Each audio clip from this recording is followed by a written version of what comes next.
Hello guys, कैसे हैं आप लोग। आई होप आप लोग अच्छे होंगे। तो गाइस, आज मैं और मम्मी जा रहे थे हॉस्पिटल, क्योंकि मुझे भी थोड़ा अपना चेकअप करवाना था कि क्या रिकवरी हुई, मतलब जो ब्लड कम था उसमें, और प्लस है ना मम्मी को भी थोड़ा चेकअप करवाना था। तो फिर मैंने वहाँ पे जाके सबसे पहले निकलवाया अपना केस।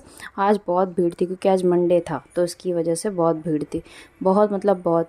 तो ये यहाँ पे एक रिसेप्शन पे नर्स है जो कि वेदू को इतना खिलाती है, उसको इतना अच्छा लगता है, पता नहीं क्यों। वो उसके बाद जब मैं आँखें चेकअप करवाने मम्मी के लिए आई, तो फिर वहाँ पे वेदू भी सो गई थी। और उसके बाद मम्मी की आँखों में ड्रॉप डाल दिया था नर्स ने, क्योंकि उनकी आँखें चेकअप करने के बाद पता नहीं क्या मोतियाबिंद ऐसा कुछ है जो बताया मम्मी की आँखों में।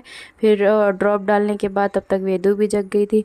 फिर वो वेदू मम्मी के साथ खेल रही थी, उसको है ना मतलब स्टाफ रूम में जो वो नर्स थी ना, वो उसको बहुत खिला रही थी। तो फिर मम्मी के पास छोड़ गई। फिर उसके बाद मैं आई मम्मी का ब्लड टेस्ट करवाने के लिए, तो मैंने उनका फिर ब्लड टेस्ट करवाया। फिर वापस हम लोग वहीं पे गए, फिर उनकी दोबारा आँखों में चेकअप हुआ। और चेकअप होने के बाद फिर मैं कैंटीन थी सामने, मतलब ये क्या बोलते हैं, हॉस्पिटल के सामने एक कैंटीन है, वहाँ पे गए। फिर वेदू के लिए छाछ ली, क्योंकि उसको गर्मी भी लग रही थी और भूख भी लगी थी। तो फिर मैंने उसको मसाला छाछ ली, उसने मसाला छाछ पी।